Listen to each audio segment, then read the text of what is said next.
오늘 말씀 제목이 비록 살림이라도 개척하라라는 제목입니다. 말씀 가운데 살림이라도 개척하는 야성에 대해서 한번 상고해보는 시간을 가지려고 합니다.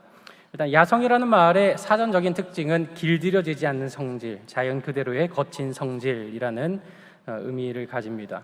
이제 야성미가 있다는 것은 꾸미지 않아도 멋진 것, 자연 그대로 활기찬 것, 이렇게 단추 몇 개 풀어 헤치면 야성미 있는데 하는 그런 야성의 의미가 있습니다. 그러나 오늘 함께 상고해 보고자 하는 야성은 조금 다른 결의 뉘앙스입니다. 동물원의 곰과 야생의 곰은 명백히 그 본성이 다릅니다. 동물원의 곰은 사육사가 먹을 것을 계속 공급해 주기 때문에 먹을 것을 찾아 돌아다닐 필요가 없습니다. 또한 폭풍, 폭우 이런 거 피할 필요도 없이 이미 준비된 거처로 들어가기만 하면 끝나는 겁니다. 결국 동물원의 곰은 정글의 곰과 같은 야성을 잃어버린 존재입니다.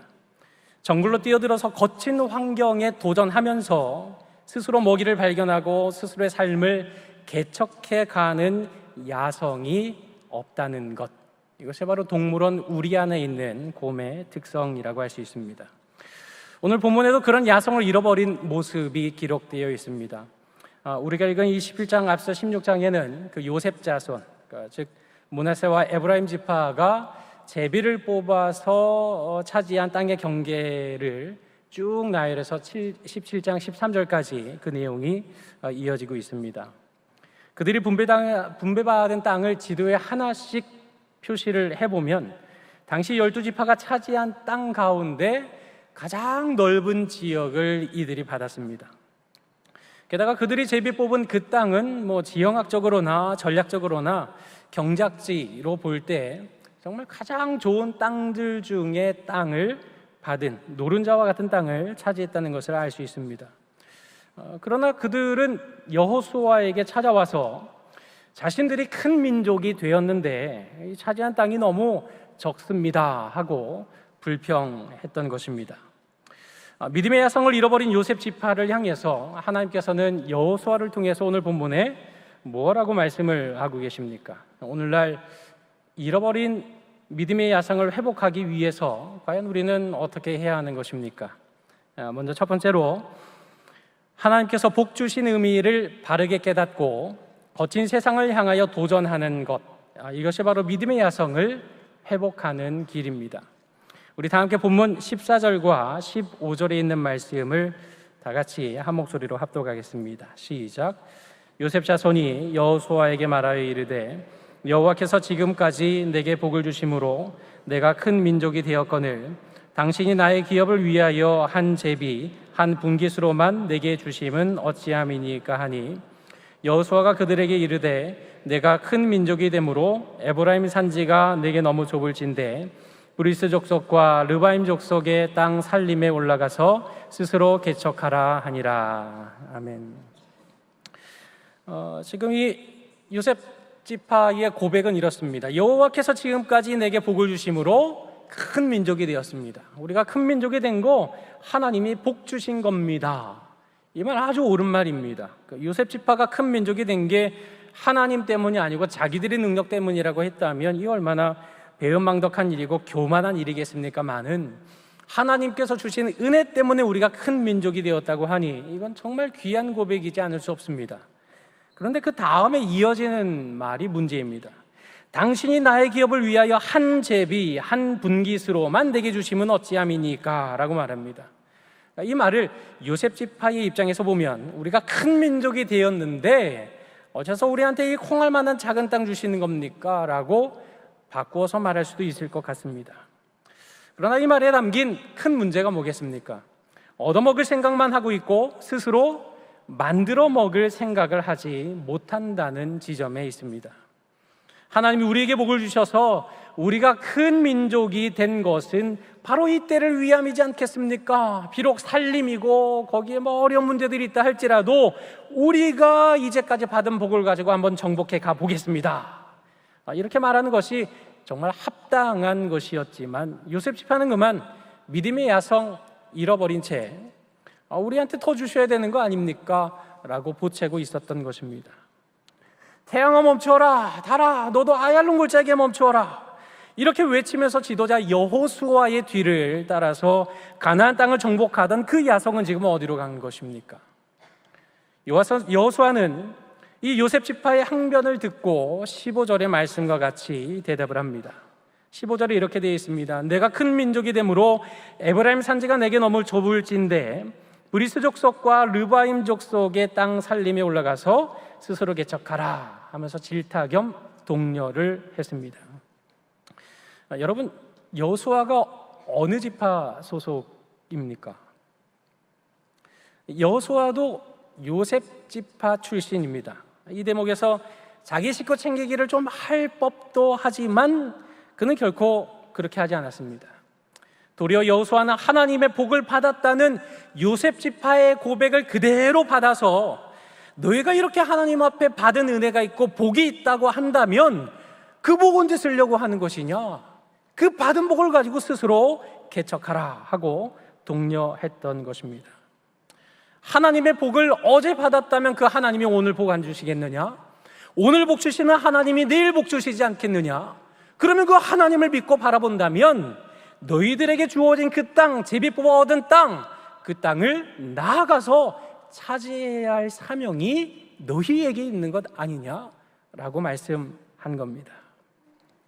불확실한 미래를 불편함과 불안과 초조함과 걱정의 대상으로 삼지 말고 개척과 도전의 대상으로 삼으라는 독려였던 것입니다. 한마디로 잃어버린 믿음의 야성을 되찾으라 하는 말로 이해할 수 있을 것입니다. 큰 민족, 이거 된 거 그 힘 언제 쓰겠습니까? 큰 민족이라면 큰 민족답게 큰 능력과 큰 은사를 활용해서 스스로 개척하라. 큰 민족의 큰 힘을 발휘해서 살림이라도 개척하면서 하나님의 함께 하심을 그 걸음걸음마다 더 세밀하고 풍성하게 받아 누리라 하고 외쳤던 것입니다. 이 정도 말했으면 알아들을 법도 하지만 요셉 지파는 여전히 동물원의 곰처럼 야성을 잃어버린 채 여전히 계속해서 차려주는 밥을 먹겠다고만 말하고 있습니다. 우리 다 함께 16절에 있는 말씀을 같이 한 목소리로 합독하겠습니다. 시작. 요셉 자손이 이르되 그 산지는 우리에게 넉넉지도 않다고 골짜기 땅에 거하는 가나안 사람에게는 베스안과 그 향리에 거하는 자든지 이스라엘 골짜기에 거하는 자든지 다 철병거가 있나이다 하니. 요셉 자손은 제비 뽑기를 통해서 정말 좋은 땅들을 다 차지했습니다. 그런데 문제는 좋은 땅은 항상 힘센 사람들이 차지하고 있다는 사실입니다. 이 요셉 자손이 뽑은 그 땅에는 가나안 족속 가운데 가장 강력한 브리스 사람과 르바임 사람들이 차지하고 있었습니다. 여기서 말하는 이 르바임 족속은 거인 족속을 말합니다. 신명기 3장에 보면 그 대표적인 사람이 바산왕 옥인데요, 그의 침대는 철로 되어 있는데 그 길이가 자그마치 9규빗, 한 4m가 되는 겁니다. 그 침대의 폭은 4규빗, 한 180cm 정도, 1m 80 정도 되는 규모입니다. 이런 침대를 사용하는 족속이라고 한다면 그들의 모양새, 그들의 체구가 어떠했을지는 충분히 짐작되지 않겠습니까? 그런데다가 베스안과 이스라엘 평야에 사는 사람들은 철기 문화가 발달해 있어서 철병거가 있다고까지 말했습니다. 당시 이 철병거에는 그 양 옆에 긴 낫이 달려 있어서 이게 지나가는 자리에는 목숨을 부지할 사람이 없다 할 정도로 그 당시로서는 살생용 무기로서는 정말 어마어마한 무시무시한 무기였습니다.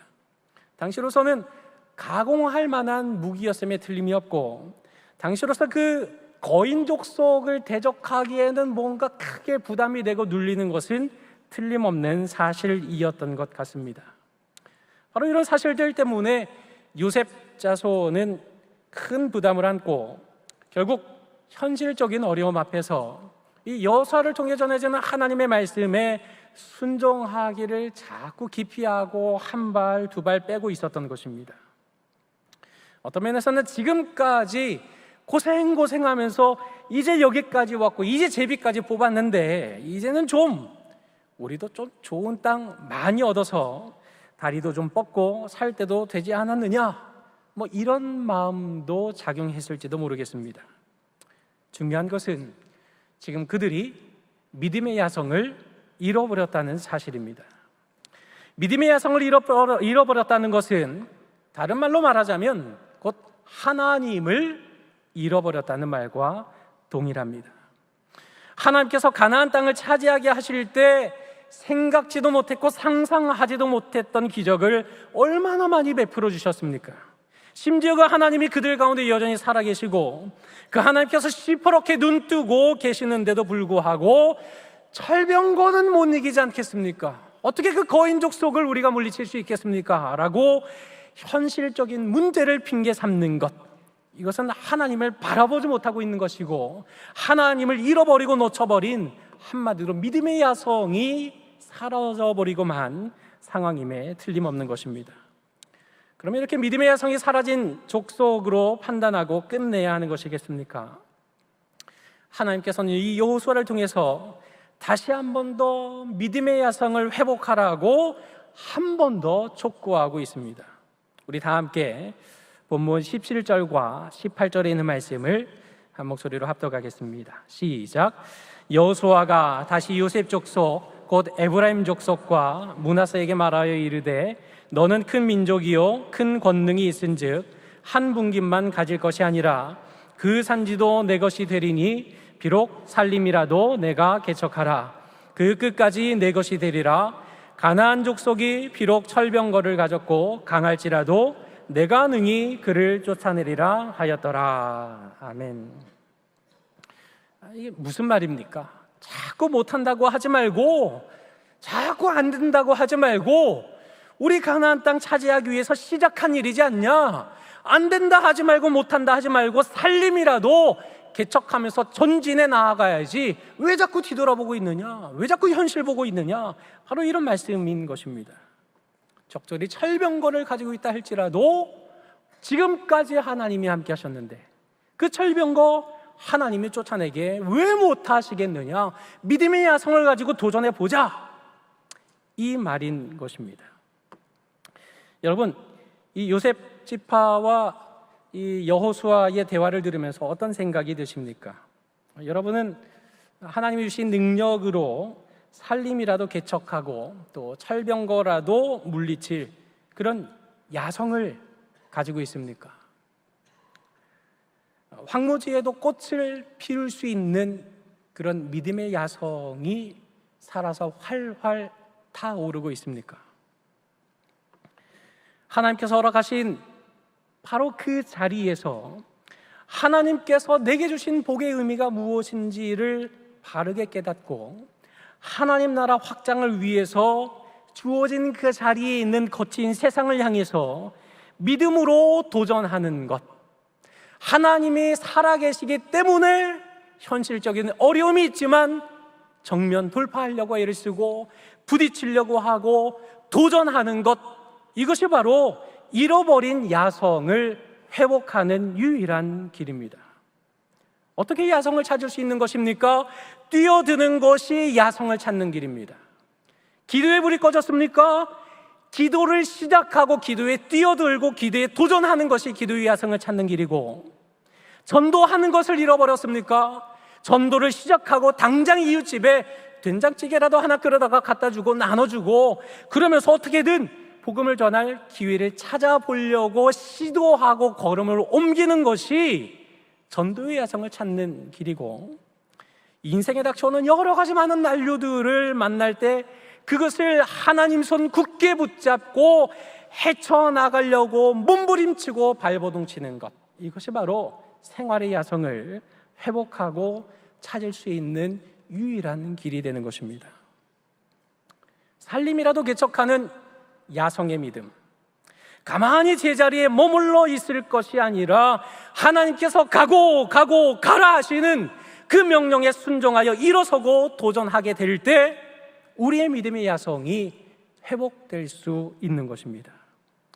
그렇게 하나님께서 주신 그 은혜를 확신하고 안주하는 그 자리, 머물러 있던 바로 그 자리를 걷어내고 믿음의 야성을 가지고 나아가는 것, 도전하는 것, 그것이 곧 스스로 개척하는 길인 것입니다. 개척이 야성이고 야성이 개척인 것입니다. 우리가 교회 개척에 동참하는 것, 이거 믿음의 야성을 가지고 할 수 있는 일임에 틀림이 없습니다. 이런 것들은 두말할 것도 없지만 하나님께서 우리 각 사람에게 허락하신 그 자리, 지금 현재 하고 있는 교회 봉사의 자리에 어떻게 나의 믿음의 야성을 활활 불태울 수 있을까? 하나님이 내게 주신 그 가정 안에서, 직장 안에서, 학원에서, 책상에서 어떻게 믿음의 야성을 발휘해서 하나님 나라를 확장할 수 있을까?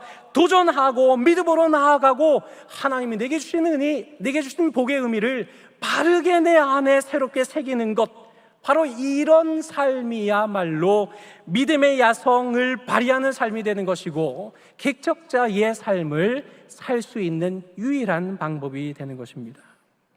목적으로서의 예수를 위해 수단으로서의 삶을 동원해서 도전하고 문제를 헤쳐나가는 믿음의 야성, 이것이 바로 개척인 것입니다.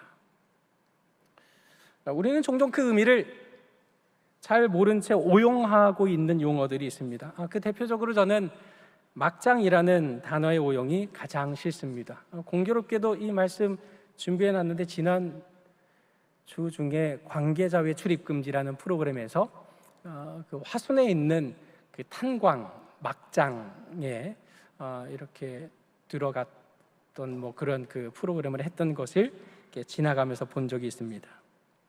여러분, 막장이 뭔지 아십니까?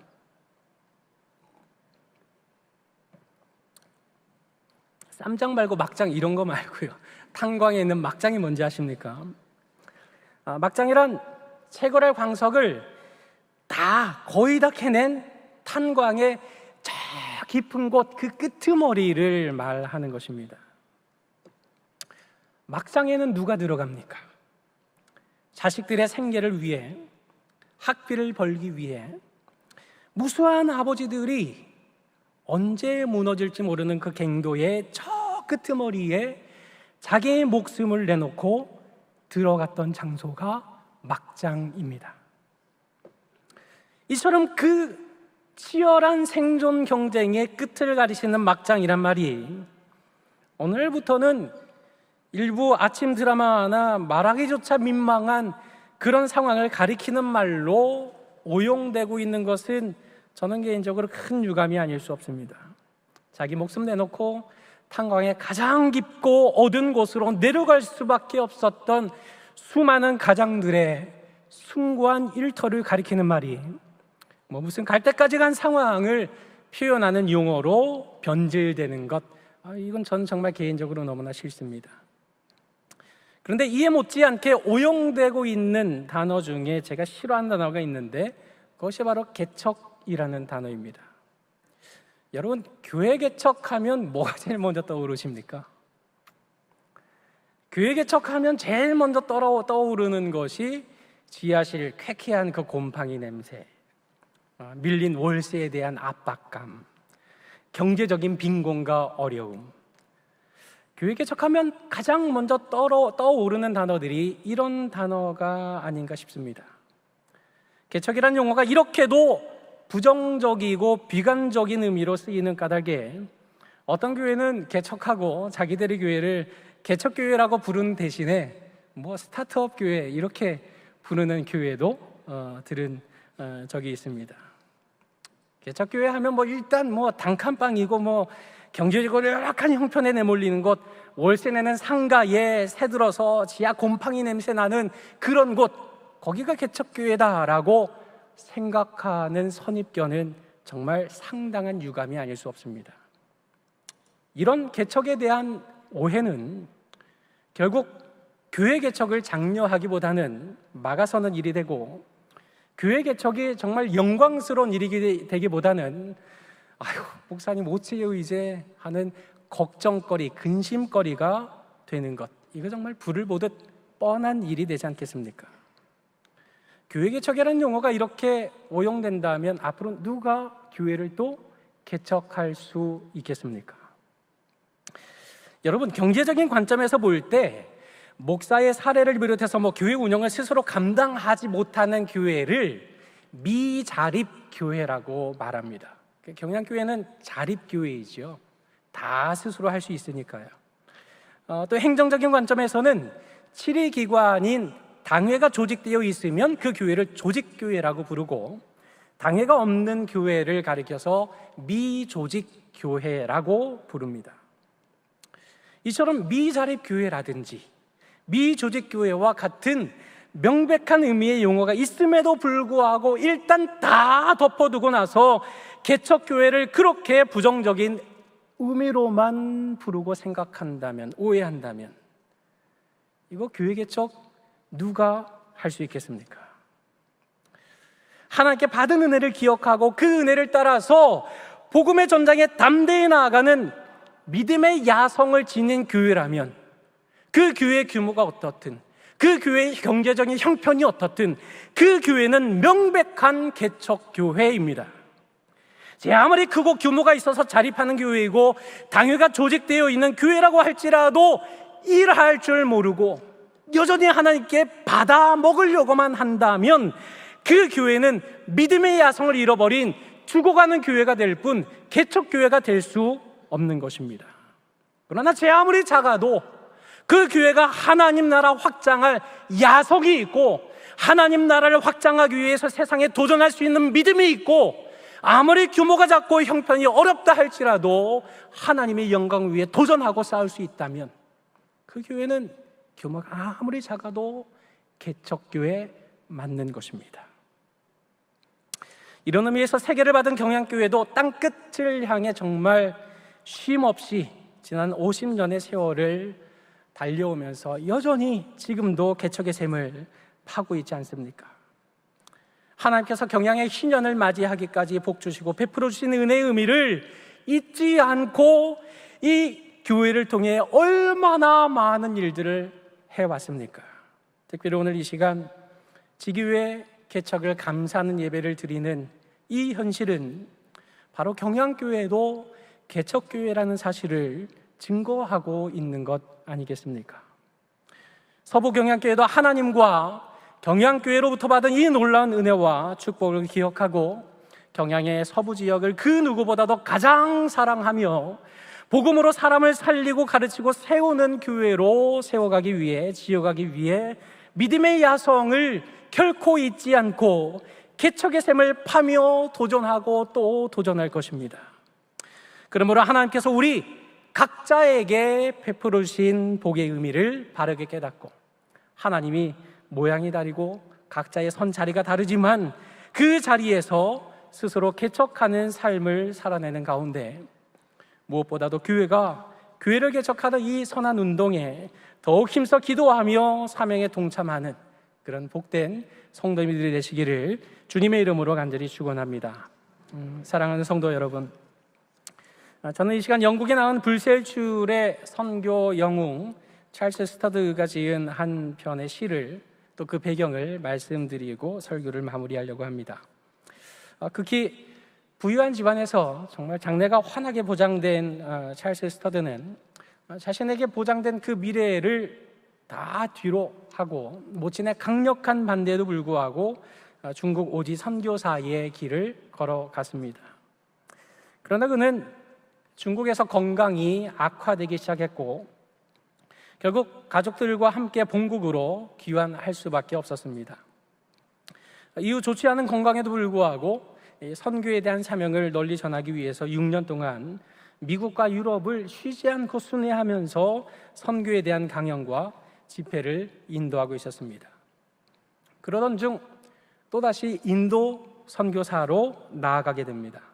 하지만 이미 심한 과로와 또 영양 부족에 시달리던 그는 건강 악화로 인해서 인도로 갔다가 또 6년 만에 다시 본국으로 귀환하게 되었습니다. 건강 회복에 전념하면서 세월을 보내던 2년이라는 세월이 지났던 어느 날이었습니다. 그는 리버풀의 한 강연장에서 벽에 붙어있는 포스터에 2줄짜리 문구에 마음이 사로잡히고 말았습니다. 그 포스터에 있는 2줄의 문구는 이것입니다. 식인종은 선교사를 원한다. 아프리카 콩고를 위한 선교사를 찾는 그런 포스터였습니다. 그의 마음은 아프리카를 향하게 되었지만 의사는 그의 건강 상태가 병약하기 때문에 아프리카에 가면 죽을 수밖에 없을 것이라 그 각오를 하셔야 된다 하고 경고를 했습니다. 그런데 의사가 한편으로 더 만류하는 것은 목사님도 목사님이지만 목사님의 부인의 건강이 더 안 좋습니다. 그 선교사님의 아내 브리스길라도 그 심장쇠약으로 병중에 있었기 때문에 주위의 모든 사람들이 아프리카에 가는 건 목숨을 내놓는 것이나 다름이 없는 것입니다. 거기 가면 다 죽고 말 것입니다. 이렇게 스터드를 다 뜯어 말렸던 것입니다. 그러나 기도하던 어느 날 하나님이 찰스 스터드의 마음에 이런 마음을 주셨습니다. 우리는 열정적이 될 필요가 있다. 우리의 열정은 해가 갈수록 증가되어야 한다. 마침내 찰스 스터드는 당시에 많은 사람들이 은퇴하는 나이였던 50세의 나이에 도리어 아프리카 콩고를 향해서 새로운 출발의 걸음을 옮기고 도전하는 개척자의 삶으로 나아갔던 것입니다. 그때 그가 고백한 믿음의 고백이 제가 소개해드리려는 시입니다. 오직 한 번뿐인 인생이라는 이 제목의 시는 총 8년으로 구성이 되어 있습니다. 그리고 매 연마다 반복되는 그 구절이 있습니다. 오직 한 번뿐인 인생 속히 지나가리라. 오직 그리스도를 위한 일만이 영원하리라 라는 구절이 계속해서 매 연마다 반복이 됩니다. 시의 내용이 길기 때문에 제가 한 3년 정도만 낭독하도록 하겠습니다. 오직 한 번뿐인 인생, 찰스 스터드. 어느 날 2줄짜리 금원을 나들었네. 종종 걸음으로 삶의 길을 가던 날 내 가슴에 확신을 심어준 그 말, 영영 내 마음을 떠나지 않네. 오직 한 번뿐인 인생 속히 지나가리라. 오직 그리스도를 위한 일만이 영원하리라. 오직 한 번뿐인 인생, 단 한 번뿐인 인생, 흐르는 그 시간도 머지않아 멈추겠지. 이내 주님 만날 그날이 오고 나는 그분의 심판의 보좌 앞에 서겠지. 오직 한 번뿐인 인생 속히 지나가리라. 오직 그리스도를 위한 일만이 영원하리라. 오직 한 번뿐인 인생, 세미한 음성은 속삭이네. 더 나은 선택을 하라. 이기적인 목표를 내려놓으라. 하나님의 뜻만을 쫓으라. 오직 한 번뿐인 인생 속히 지나가리라. 오직 그리스도를 위한 일만이 영원하리라. 이렇게 이어지는 시입니다.